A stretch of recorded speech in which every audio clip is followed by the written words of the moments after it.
चलिए हम लोग क्लास 12 का हिस्ट्री पढ़ रहे थे और क्लास 12 का हिस्ट्री में हम लोग अब तक 3 चैप्टर पढ़ लिए हैं और आज हम लोग का चौथा चैप्टर शुरू होगा। तो ये जो चौथा चैप्टर है, देखिए इसका नाम क्या है। इसका नाम है विचारक, विश्वास और इमारतें।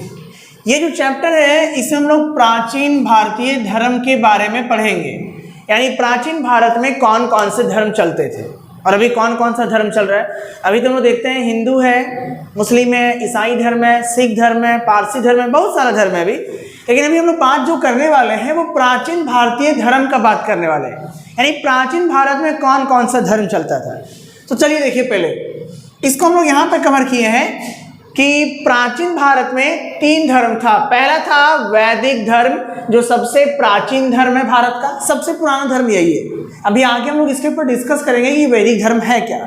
दूसरा है जैन धर्म और बौद्ध धर्म। ये दोनों धर्म का जो स्थापना था वो 600 ईसा पूर्व में लगभग हुआ था, जैन धर्म का और बौद्ध धर्म का। और ये जो वैदिक धर्म है इसको बहुत पुराना माना गया है, सबसे पुराना वैदिक धर्म है हम लोग का। तो आइए वैदिक धर्म के ऊपर चर्चा करते हैं। देखिए वैदिक धर्म, हम लोग का जो वैदिक धर्म है इसको हम लोग क्या किए हैं, 2 भागों में बांटे गए हैं। पहला बांटे हम लोग इसको ऋग वैदिक धर्म में और दूसरा हम लोग बांटे हैं इसको उत्तर वैदिक धर्म में। वैदिक धर्म को हम लोग, यानी हम लोग इसके ऊपर चर्चा कर रहे हैं वैदिक धर्म के ऊपर। वैदिक धर्म को क्या किए हैं, 2 भागों में बांटे हैं। पहला ऋग वैदिक धर्म, दूसरा उत्तर वैदिक धर्म। जो हम लोग का ऋग वैदिक धर्म है इसका टाइम पीरियड है 1500 ईसा पूर्व से लेकर के 1000 ईसा पूर्व तक। अब ईसा पूर्व आपको पता होगा ना कि 0 के पहले वाले टाइम को ईसा पूर्व कहते हैं। जैसा भी 2023 है तो कभी ना कभी 0 से ये शुरू हुआ होगा, उसके पहले वाले टाइम को हम लोग ईसा पूर्व कहते हैं। तो जो ऋग वैदिक धर्म है ये 1500 ईसा पूर्व से 1000 ईसा पूर्व के पहले शुरू हुआ था। देखिए ऋग वैदिक धर्म में हम लोग का जो वेद है ऋग्वेद, उसका रचना हुआ था। ऋग वैदिक धर्म में क्या हुआ था, ऋग्वेद का रचना हुआ था। दूसरा देखते हैं हम लोग, दूसरा हम लोग का है उत्तर वैदिक धर्म। वैदिक धर्म का पहला पार्ट था ऋग वैदिक धर्म, इस टाइम से इस टाइम तक चला था, इसलिए हम लोग उसको ऋग वैदिक कालीन भी कह सकते हैं कि ये जो है वो ऋग वेद काल है, और ये हम लोग कह सकते हैं कि उत्तर वैदिक काल है। तो ऋग वैदिक काल में क्या हुआ था, ऋग्वेद का रचना हुआ था। और दूसरा नंबर में आपका उत्तर वैदिक धर्म। तो उत्तर वैदिक धर्म जो है इसको हम लोग उत्तर वैदिक काल भी कह सकते हैं। इसका टाइम पीरियड है 1000 से 600 ईसा पूर्व। कब है इसका, 1000 से 600 ईसा पूर्व। अब देखिए उत्तर वैदिक जो धर्म है ना, इसमें यजुर्वेद, सामवेद और अथर्ववेद का रचना हुआ है। ऋग वैदिक धर्म में ऋग्वेद का रचना हुआ था, उत्तर वैदिक धर्म में यजुर्वेद, सामवेद, अथर्ववेद का रचना हुआ था। आगे हम लोग देखेंगे कि ऋग्वेद और उत्तर वैदिक धर्म एक्चुअल में है क्या, इसके अंदर क्या क्या विशेषता था और उस वक्त लोग कैसे रहा करते थे। तो ऋग वैदिक धर्म में ना ज़्यादातर प्रकृति देवी देवता का पूजा होता था, आदमी कृषि करता था, खेती करता था, वर्ण व्यवस्था चलता था, जाति व्यवस्था नहीं चलता था, कोई भेदभाव नहीं था। राजा महाराजा इस टाइम में नहीं हुआ करता था, गांव का एक मुखिया हुआ करता था, मतलब नॉर्मल लाइफ लोग जीते थे। लेकिन उत्तर वैदिक धर्म में क्या हो गया, राजा ताकतवर बन गया, धर्म में भेदभाव हो गया, वर्ण से जाति व्यवस्था आ गया, महिलाओं को छूट मिलना बंद हो गया, सती प्रथा, विधवा जैसा कई सारा जो प्रथा है ना वो उत्तर वैदिक धर्म में ही शुरू हुआ था। इसलिए बहुत इंपॉर्टेंट पॉइंट है ये। हम लोग का जो ऋग वैदिक धर्म है, उत्तर वैदिक धर्म है, ये जो है ना इतिहास के हिसाब से महत्वपूर्ण दृष्टि रखता है। इसलिए रखता है क्योंकि ये उस टाइम के बारे में बताता है, जो हम लोग का ऋग वैदिक धर्म है और जो हम लोग का उत्तर वैदिक धर्म है। अब चलिए हम लोग आगे आते हैं। आगे हम लिखे हैं कि वैदिक धर्म जो है वो क्या है, वैदिक धर्म क्या है। तो चलिए हम लोग यहाँ पर डिफिनेशन भी लिखे हैं कि जो वैदिक धर्म है वो भारत का सबसे प्राचीन धर्म है। सबसे प्राचीन मतलब तो सबसे पुराना धर्म है। अभी हम बताए ही थे कि वैदिक धर्म क्या है, सबसे पुराना धर्म है। और यहाँ पे लोग एक चीज़ देखे होंगे आप कि वैदिक धर्म में क्या था, ऋग्वेद और यजुर्वेद, सामवेद, अथर्ववेद, यानी जो हम लोग का जो टोटल 4 वेद है, इन चारों वेद का रचना कब हुआ है, वैदिक धर्म में हुआ है। कब हुआ है चारों वेद का रचना, वैदिक धर्म में हुआ है। तो वही यहाँ पे हम लिखे हैं कि वैदिक धर्म भारत का प्राचीनतम धर्म है। और वेद जो है, वैदिक पीरियड में 4 वेद का रचना हुआ था। वेद जो है वो भारत का सबसे प्राचीनतम ग्रंथ है। भारत के धर्म के बारे में अगर जानकारी लेना है तो आप वेद पढ़िए, क्योंकि वेद जो है यही भारत के धर्म का सबसे प्राचीनतम ग्रंथ है, यानी सबसे पुराना ग्रंथ है। कौन है? वेद है। मनुस्मृति में कहा गया है कि वेद ही धर्म का मूल है, यानी हम लोग का जो धर्म है उसका जो मूल तो समझते हैं ना, जड़, उसका मेन जो हिस्सा है, जो मेन पॉइंट है वो क्या है? वेद का मेन पॉइंट, धर्म का मेन पॉइंट क्या है? वेद है। यानी जो धर्म का सबसे अहम हिस्सा है वो हम लोग का क्या है? वेद है। यानी धर्म के बारे में जानना चाहते हैं तो आप क्या करिए? वेद पढ़िए।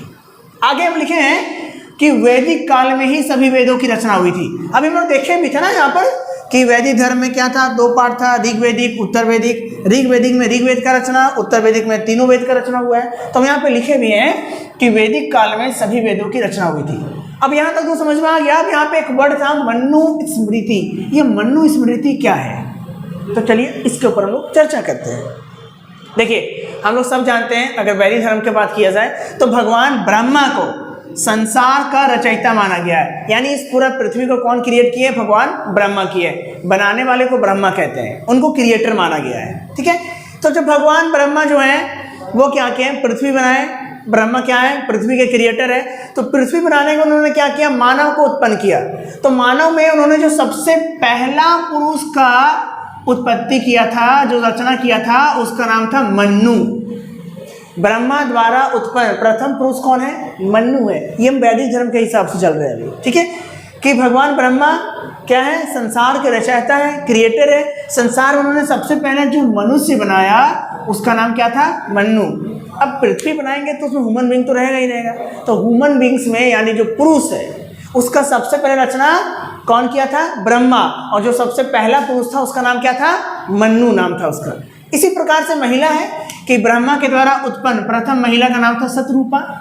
क्या नाम था उसका? शतरूपा। यानी ह्यूमन बींग्स को कौन क्रिएट किया है? भगवान ब्रह्मा की है। ऐसा हम लोग का वैदिक धर्म कहता है। पहली महिला कौन है आपका? शतरूपा है। अब यहीं से ह्यूमन बींग्स स्टार्टिंग हुए थे और पूरा फैल गए थे। मन्नु जो है, ये जो मन्नु है जो भगवान ब्रह्मा का पुत्र है, जिससे उत्पत्ति हुआ है, ये जो मन्नु है इन्होंने क्या किया था? एक किताब लिखा था जिसको कहा गया है मन्नु स्मृति। क्या कहा गया है? मन्नु स्मृति। मन्नु स्मृति कौन लिखा था? मन्नु। यहाँ पे लिखे थे ना कि मन्नु स्मृति में कहा गया कि वेद ही धर्म का मूल है, यानी धर्म के बारे में जानना है तो वेद पढ़ो। तो ये मन्नु स्मृति वही है, मन्नु के द्वारा लिखा गया पुस्तक है। आगे आते हैं हम लोग का जो वैदिक पीरियड है। वैदिक पीरियड मतलब जब वैदिक धर्म चल रहा था उस वक्त का जो पीरियड है, जो काल है, उसी को हम लोग कहते हैं वैदिक काल। वैदिक काल को 2 भागों में बांटा गया है। पहला है ऋग्वैदिक धर्म के हिसाब से, हम लोग इसको ऋग्वैदिक काल भी कह सकते हैं, कोई दिक्कत नहीं है। तो ऋग्वैदिक धर्म में क्या क्या हुआ था? ऋग्वैदिक काल भी आप इसको कहिए। इसमें क्या क्या हुआ था? देखिए, इसका टाइम पीरियड 1500 ईसा पूर्व से 1000 ईसा पूर्व है। आपको पता होगा, यहाँ पे लोग डिस्कस भी किए थे।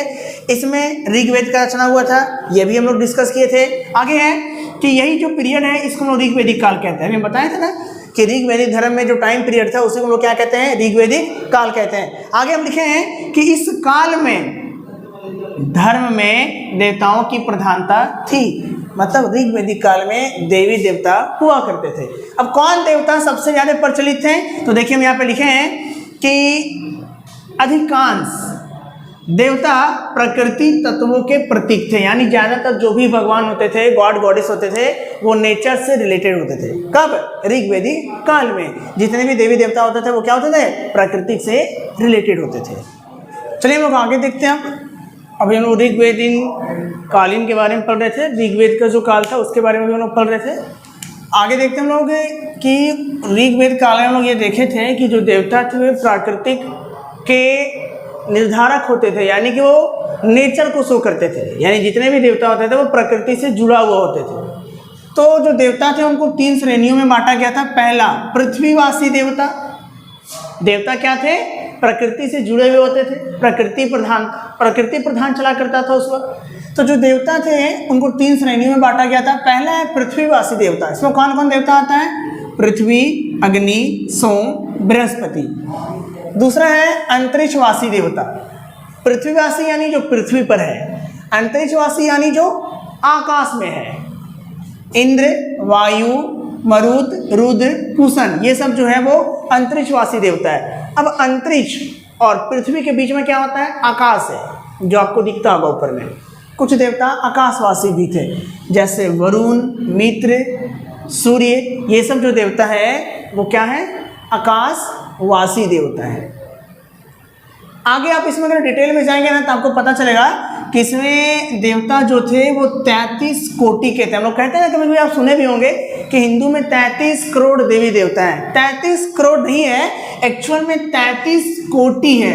वो गलती से कहीं पर 33 करोड़ लिखा गया था। और 33 कोटि जो देवता हैं उनको 3 भागों में बांटा गया था। वो यहाँ पे कुछ नाम लिखे हैं और कुछ का नाम नहीं लिखे हैं। जो देवता थे वो 33 कोटि के थे। असल में देवताओं का 3 प्रकार था, पृथ्वीवासी, अंतरिक्षवासी और आकाशवासी। इनमें से सबसे प्रधान जो है वो इंद्र है। इंद्र को वर्षा का देवता माना गया है।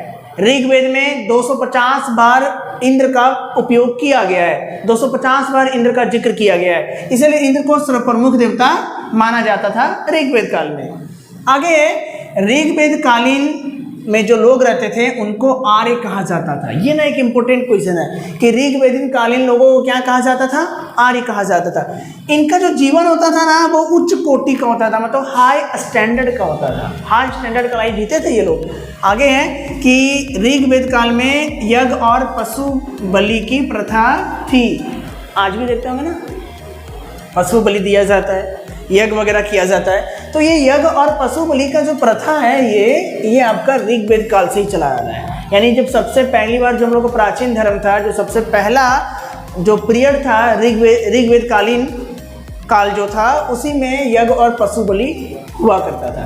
तो आज हम लोग इतना ही देखते हैं। आज हम लोग का ये टॉपिक कंप्लीट हो गया। नेक्स्ट क्लास में फिर हम लोग नेक्स्ट टॉपिक को कवर करेंगे।